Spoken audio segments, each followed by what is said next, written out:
Hey there, it's Anthony Selm with MedicareEasyStreet.com, and in this video we're going to talk about exactly how does Medicare Part D work. Part D would be for prescription benefits, and with Medicare it's complicated as always, so we're going to break this down so that you can get the most prescription drug coverage for your dollar.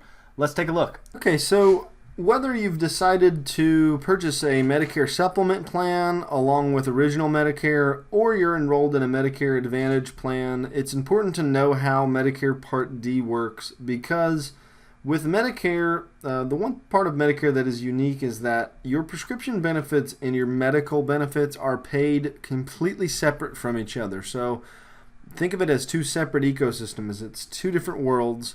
And you have to understand how Part D works because it can have a big impact on your financial bottom line in retirement.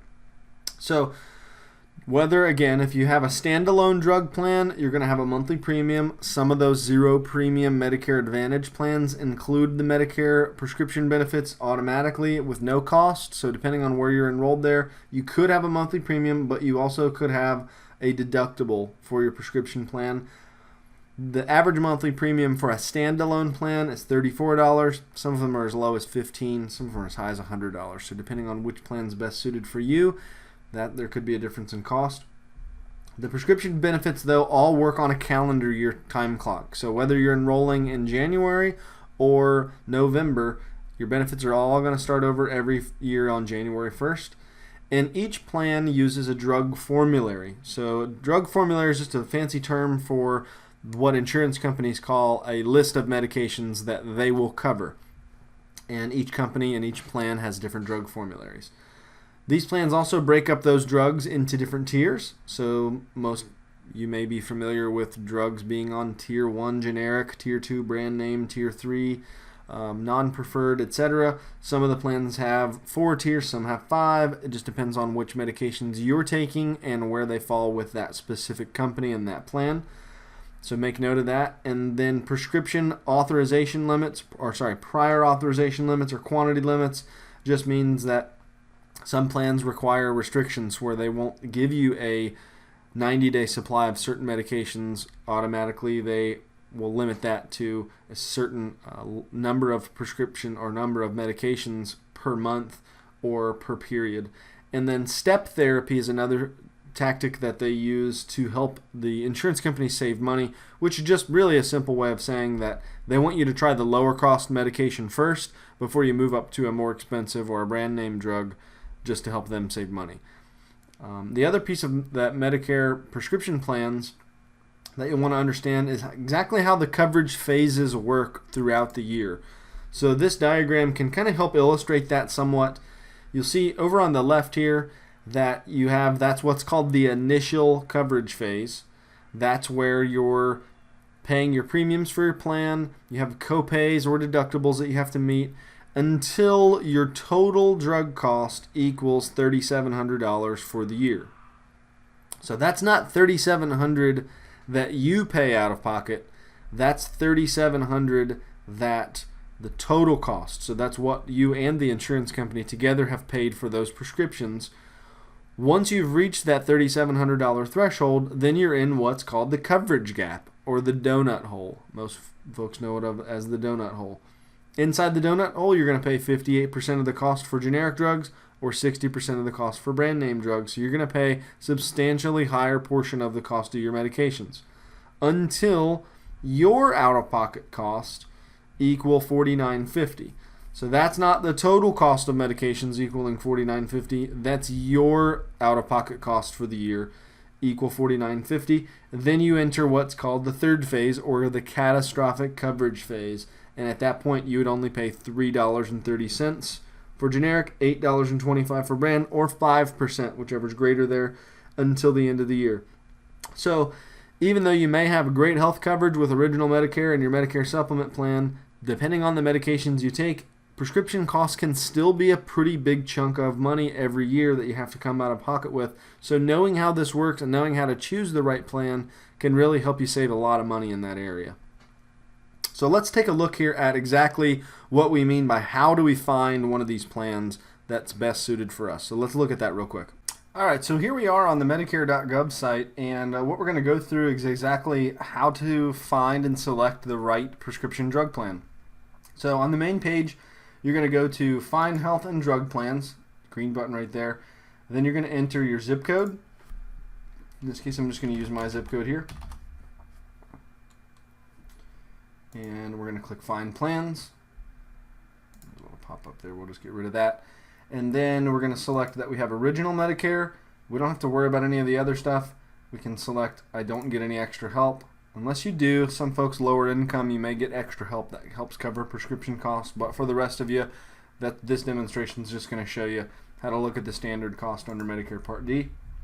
Then we can continue to plan results.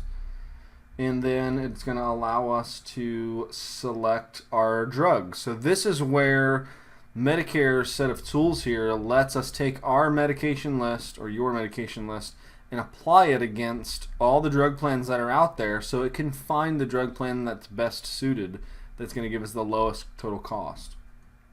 So make this a little bigger here. So we're going to find medication.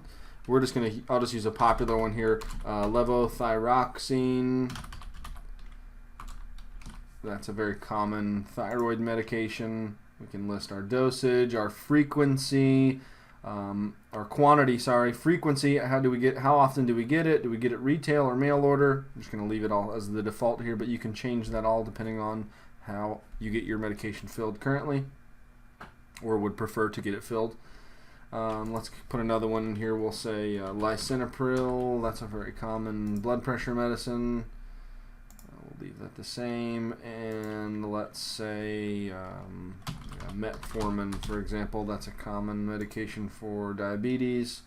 Let's say we're going to switch it to the extended release, and same there. So we got our medication list in. This is where it's going to be unique to each of you, depending on what medications you take. If you don't take any, then you can skip this step and just look at the plans that are going to work with the pharmacy that you want to work with or that have the lowest monthly cost. But if you take prescriptions, go ahead and put those in. You can also save this. It generates an automatic drug list ID and a password date.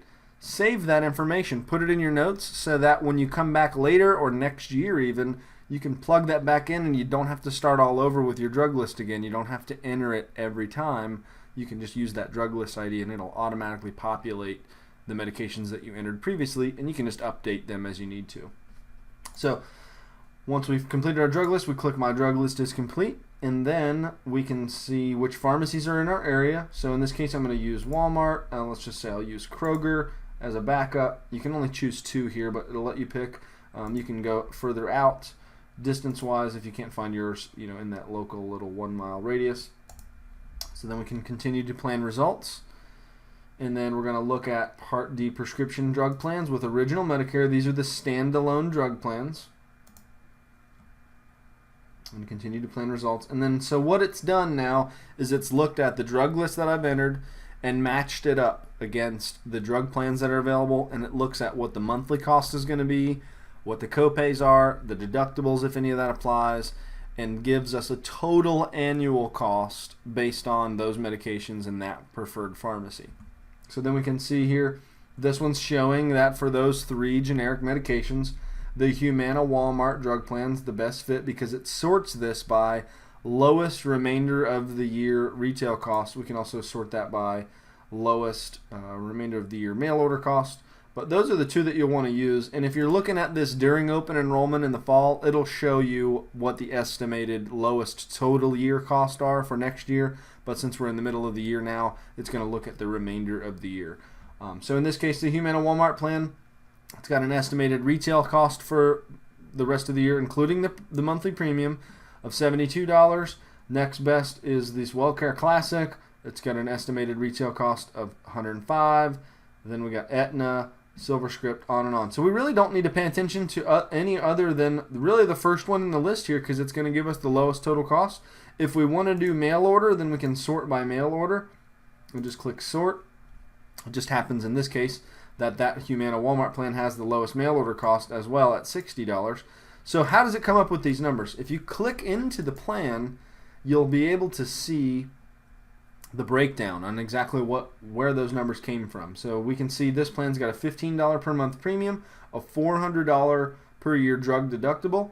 We can see what the estimated cost would be at Walmart versus Kroger. So this little tool will let you not only compare the plans, but also the pharmacies in your area. So you may be able to shop from one pharmacy to another, and you can play around with that when you go back to the preferred pharmacy and see which pharmacies give you the lowest cost. But in this case, Walmart's going to be the preferred, obviously, because it's the Walmart plan, and then it's got the mail order cost. So we can see the breakdown at Walmart, the breakdown at Kroger, the breakdown at mail order, and we can see even in this case with mail order, they would send a 3-month supply of these medications for $0, so we would just pay the monthly premium, and that's where it comes up with that total estimated cost. If I toggle back here, you can see if we do retail, then it's got the monthly premium plus some copays there, $1 each copay on those medications, and that's where it comes up with that total dollar for the remainder of the year. Again, if you're looking at this during open enrollment, you'll see this all the way from January through December, whether or not you'll hit the donut hole, what your estimated costs are going to be while in the donut hole, so you can break that down on a month-by-month basis, plan ahead, but most importantly, get the drug plan that's going to give you the most coverage for your dollar. And looking at that total dollar figure, really we can ignore the monthly premiums because we know which plan is going to give us the least total out-of-pocket cost. We can see which tier our medications are in. We're going to see the drug list again at the bottom, so you can edit that or change dosages if you need to. So this tool really is what allows you to go in and not get bogged down by all the details and comparing all the plans. Let this do the work for you so that you can save money on your prescriptions and get the plan that's the best fit for you. And it may not be that, a husband and wife, for example, oftentimes they have 2 different plans because their drug lists are different, and we want to make sure that we find the prescription plan that matches up closely. This is something that we do with all of our clients just so that you can better understand how it works. And from there, you can either enroll through us in one of these plans. You can just click enroll here and sign up for your own plan. If you want to do it yourself every year, then just make sure you save that drug list ID, and that way you can come back to it and you don't have to start all over. So I hope this video has helped you better understand how Medicare Part D works. Now let's look at when to enroll in the plans. With Medicare Part D, you have an initial enrollment period which starts 3 months before your Part B effective date. And that Part B effective date is usually the beginning of the month in which you turn 65, or if you're waiting to enroll in Medicare Part B because you're still covered with a group plan, then whenever you decide to start Part B coverage in the future. But for most of you, it's going to be the beginning of your 65th birth month. Your Part B effective date, you have that month, and then you have 3 months after that month. So you have actually a total of 7 months to sign up for Medicare Part D. And then each year, as you review your coverage and as your situation may change and your prescriptions may change, then you can make changes during the annual election period, which starts on October 15th of each year and ends on December 7th. And that lets you make a change for the upcoming year. So once your changes are saved and in effect after December 7th, then you're going to be in that drug plan for the coming year. And then every year after that, you just want to make sure to take a look at it. As things change, you may need to change drug plans from year over year if you get new prescriptions or if your drug formulary changes. But you don't want to just ignore that and say, well, my plan works now, I'm not going to change it next year. You want to make sure to take a look at if your plan is changing, what about it is changing, and if that may affect you, because even though your plan works now and you may be happy with it, you could be in for a big surprise come January if, for example, one of your medications gets taken off the drug formulary, or they change pharmacy networks and your pharmacy is no longer a preferred pharmacy and now your copays are all going to go up. So take the time. It only takes a few minutes to plug it in there. Make sure that you're on the right plan for the coming year. And when you're first selecting your plan, again, it's all based on a calendar year. So even if you're turning 65 in November, you're still going to have to shop it again for the coming year. You may have one plan for November and December and then change over to a different plan in January, just depending on what medications you're taking and how that all affects you. Get this far, I really appreciate you taking the time to watch this video. I hope that it brought some value to you and helped you better understand how Medicare prescription drug coverage works. some choices that you're going to have to make and how to make those decisions so that you can save money. If you have any questions, feel free to send me an email or just call us. If you like this video, make sure to like our page on Facebook or subscribe to our channel on YouTube, and stay in touch for Medicare updates as the future holds. Thanks, and talk to you soon.